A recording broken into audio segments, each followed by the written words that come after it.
اس کے باوجود بھی اگر آپ یہ بات کر رہے ہیں تو انتہائی قابل شرم قابل افسوس بات ہے۔ اب آپ کے سامنے رکھتا ہوں میں کچھ صحافیوں کے ٹویٹ۔ فرسٹ آف آل صدیق جان میدان میں اترے اور انہوں نے عادل راجہ کو جواب دیتے ہوئے کہا کہ عادل راجہ کے عمران ریاض خان پر الزامات انتہائی گھٹیا، بے بنیاد، فضول اور لغو ہیں۔ بے غیرت بھگوڑے، عمران بھائی کے خلاف اگر مہم چلاؤ گے تو تمہیں جواب عمران بھائی نہیں ہم دیں گے، تمہاری اتنی اوقات نہیں کہ عمران بھائی تمہیں جواب دیں۔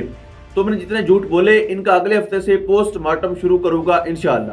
بے فکر رہو اور تیار رہو، تمہیں ڈر ہے کہ عمران بھائی کی واپسی پر ان کو سننے والوں کو کیونکہ کسی اور کو سننے کی حاجت نہیں رہتی تو تمہارے ویوز کم ہو جائیں گے۔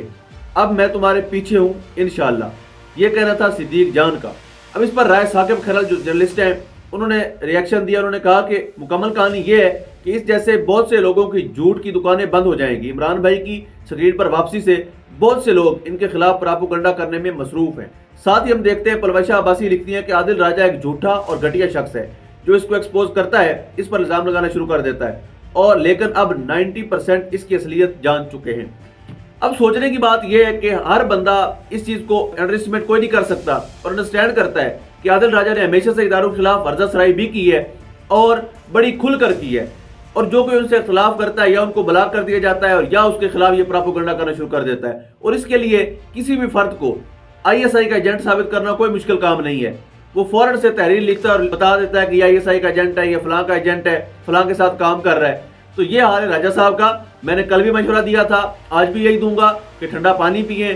اب ان باتوں کا جواب صدیق بھائی دیں گے، رائے صاحب دیں گے، عمران بھائی آپ کو کوئی جواب نہیں دینے والے۔ عمران ریاض صاحب سے یہ توقع نہ کیجیے کہ آپ منہ لگائیں گے، آپ کی ساری باتوں کا جواب ہم خود دیں گے۔ جتنے پراپوگنڈاز آپ کریں گے ان کا جواب ہم آپ کو خود دیں گے۔ ان کو ضرورت نہیں ہے عمران ریاض صاحب کو کہ وہ آپ سے بات کریں یا آپ کو اس چیز کی ایکسپلینیشن دیں۔ انہوں نے کیسا وقت گزارا یہ اللہ رب العزت بہتر جانتے ہیں، اور اب بھی جب وہ واپس آئیں گے تو بڑے بڑے زبان درازوں کی زبانیں بند ہو جائیں۔ اس کے بعد جو یہ فساد پھیلا رہے ہیں لوگ، جو پراپوگنڈا کر رہے ہیں، اس میں جو دوسرے سرگرم بندے ہیں ابھی ان کی طرف بھی آتا ہوں۔ First of all PTI insider کے نام سے ایک ٹویٹر اکاؤنٹ ہے جس نے یہ ٹویٹ کیا، یعنی عمران ریاض کی واپسی کے حوالے سے جب ان کو پراپوگنڈا کرنے کے لیے اور چیزیں نہیں ملی تو انہوں نے جب دیکھا کہ اس بندے نے آئیڈیالوجی بھی نہیں چھوڑی، اس بندے نے نظریہ نہیں بیچا، اس بندے نے اپنی سوچ پر کمپرومائز نہیں کیا، وہ آج بھی اپنے اصولوں پر قائم ہے، تو انہوں نے یہ فیصلہ کیا کہ کیوں نہ ان کے خلاف ہم سوشل میڈیا پر ایسی کمپین چلائیں جس سے لوگوں کو بدظن کیا جا سکے۔ یعنی PTI انسائیڈر کے نام سے ایک ٹویٹ سامنے آتا ہے، وہ لکھتے ہیں جی عمران ریاض صاحب کے حوالے سے انہوں نے جو الفاظ استعمال کیا وہ میں نہیں بولوں گا، میں ان کا نام لے کر ہی مخاطب کروں گا۔ عمران ریاض جو بنیادی طور پر PTI کا پراپوگنڈا یوٹیوبر ہے، عمران خان کے سازشی منصوبے کے تحت 9 مئی کے پلان کی ناکامی کے بعد بڑی مکاری سے خود ہی 11 مئی کو پردہ سکرین سے اچانک غائب کر دیا گیا، اور پاکستان تحریک انصاف نے فوری تیار شدہ پلان کے مطابق فوری واویلا مچا دیا کہ وہ غائب کر دیا گیا ہے۔ ٹھیک 4 ماہ کے بعد پراپوگنڈا کرنے کے بعد اچانک سے عمران ریاض سفید پوشی خلیے میں، سفید داڑھی، سر پر ٹوپی اور مسکینوں والی بغیر استری کے کپڑوں کے اچانک سامنے آ گئے اور تحریک انصاف کی طرف سے اسی حلیے میں دکھایا جانے لگا۔ عمران ریاض ماضی میں 9 مئی کے فسادات ہونے سے پہلے جھوٹی بڑکوں، بدمعاشی، بلند و بانگ، جھوٹے دعوے مار کر مقصد تحریک انصاف کے کلک کو کافی حد تک آرام کیا ہوا تھا۔ انہیں میں مختصر آپ کو بیان کر دیتا ہوں۔ اب انہوں نے کہا یہ جھوٹا شخص اب دوبارہ منظر عام پر بالکل ایک لفظ نہ بول سکنے کے سٹیج سے معجزانہ طور پر کچھ دنوں میں فرفر طوطے کی طرح بولنے لگے۔ یوتھیے کے روپ میں اس لیے مجبوراً لانا پڑ گیا کیونکہ نیازی اور تحریک انصاف کے پاس اس چلے ہوئے کارتوس کو دوبارہ استعمال کرنے کے علاوہ کوئی چارہ نہیں رہا۔ باقی سارے جھوٹ اور منگرت سازشیں عوام نے ماننے سے انکار کر دیا ہے۔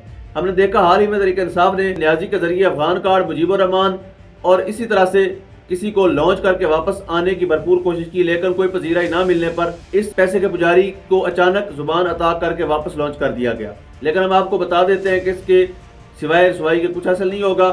عمران ریاض سے مزید راز سامنے آنے والے ہیں تاکہ اس ڈرامے باز کو بھی عوام کے سامنے لایا جائے اور قانون کے دائرے میں کھڑا کیا جائے، کیونکہ اس کے سامنے اس سے ابھی ہم نے 9 مئی کی سازش کا حساب باقی، یعنی یہ لغویات، یہ تمام تر بکواسات کیے گئے تھے اس ٹویٹر اکاؤنٹ کے ذریعے سے جو میں نے آپ کے سامنے رکھے ہیں عمران ریاض خان صاحب کے حوالے سے۔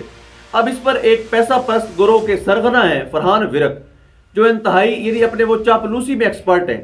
وہ کبھی آپ کو جہانگیر ترین کے شوز پالش کرتے نظر آئیں گے تو کبھی نواز شریف کے بچے ہوئے ٹیشو کو تبرک کے طور پہ ساتھ رکھتے نظر آئیں گے۔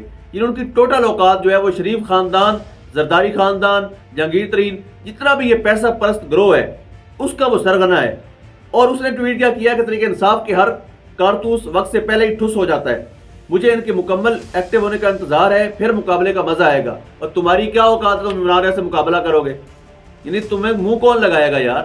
اپنا قد کار دیکھو، اپنی حیثیت دیکھو، اپنی اہمیت دیکھو کہ تم پیسہ پرست گروہ کی چاپلوسی کر کے اپنی روزی روٹی کما رہے ہو اور تم مقابلہ کرو گے عمران ریاض خان کا۔ اور کہتا ہے جی ان کی گزشتہ 1.5 سال کی یار فیک نیوز کی لسٹ ہم تیار کر رہے ہیں۔ چلیں یہ بھی بتا دیتے ہیں کہ آپ تیار کر رہے ہیں کہ آپ کے ابا جی تیار کر رہے ہیں جن کے ذریعے سے آپ کو اسکرپٹ ملتا ہے اور آپ بولتے ہیں؟ یہ بھی ساتھ بتا دیا کریں کہ جن کی آپ دن رات چاپلوسی کرتے ہیں، کیا وہ لسٹ تیار کر رہے ہیں یا آپ کو وہ اسکرپٹ بھیج رہے ہیں یا آپ خود بنا رہے ہیں؟ اور ساتھ کہتے ہیں کہ مرتبہ پھر یہ کھل کر سامنے آئیں، اس دفعہ ان کے ٹکر کے لوگ اپنے مد مقابلے میں ملیں گے۔ یعنی فرحان ورق نے اپنے آپ کو ٹکر کا بندہ سمجھنے کی کوشش کی ہے، اور ایسے بندوں کی آئیڈیالوجی کوئی نہیں ہوتی، ان کی ساری زندگی چاپلوسی میں اور پالش کرنے میں گزر جاتی ہے۔ تو ایسے لوگوں کا کیا مقابلہ ہے عمران ریاض خان سے؟ لیکن فرحان ورق صاحب آپ یاد رکھیے گا، اگر تو آپ بات کریں عمران خان کے خلاف، یہ ایک پولیٹیکل پوائنٹ آف ویو سے ہے، اگر آپ پراپوگنڈا کرتے ہیں طریقہ انصاف کے خلاف، میرے لیے میٹر نہیں کرتا، لیکن اگر آپ عمران ریاض خان صاحب کے حوالے سے کوئی ٹویٹ کریں گے یا ایسے بکواسات کریں گے تو ہم آپ کو گھر تک پہنچا کے آئیں گے، آپ کا پیچھا کریں گے، آپ کو چھوڑیں گے نہیں، ہم آپ کے الزام کا جواب آپ کو بات سے دیں گے، آپ کی بات کو، اس پراپوگنڈا کو ہم بے نقاب بھی کریں گے اور آپ کو جھوٹا بھی ثابت کریں گے۔ سو آپ کا مقابلہ عمران ریاض سے نہیں ہے، آپ کو ہم خود ہی دیکھ لیں گے۔ آخر میں خبر شامل کر لیتے ہیں، شیر افضل مروت جن کو کل جو ہے وہ گرفتار کرنے کی کوشش کی گئی تھی، وہ اس وقت باجوڑ کے علاقے میں ورکر کنونشن سے خطاب کے لیے پہنچے ہوئے ہیں۔ اب سوچنے کی بات ہے کہ ایک طرف بلاول بھٹو کا جلسہ ہے اور وہاں پر پولیس کا پروٹوکول ہے، ایک طرف مسلم لیگ نون کا گجرات میں کنونشن ہے، وہاں پر پولیس کا پروٹوکول ہے، اور دوسری طرف شیر افضل مروت کو نہ صرف گرفتار کرنے کی کوشش کی گئی بلکہ انہوں نے باجوڑ میں جہاں پر پناہ لی تھی وہاں پر رات کو گولیاں چلتی رہیں، وہاں پر فائرنگ چلتی رہی۔ اب آپ سوچیں کہ ایک پولیٹیکل پارٹی کے ایک بندے کو اگر آپ اس طرح سے متاثر کرنے کی کوشش کریں گے، اگر آپ کسی پارٹی کو اس طرح سے نشانہ بنائیں گے تو آپ کس طرح سے پاکستان کے اندر حالات کی بہتری کی توقع کر سکتے ہیں؟ یہ ڈرامہ بند ہونا چاہیے۔ اگر آپ نے سیاسی گراؤنڈ پرووائڈ کرنا ہے پھر سب کو کیجیے، یا پھر یہ ڈرامے بازی بند کیجیے۔ اللہ پاک وطن عزیز کا حامی و ناصر ہو۔ پاکستان زندہ باد۔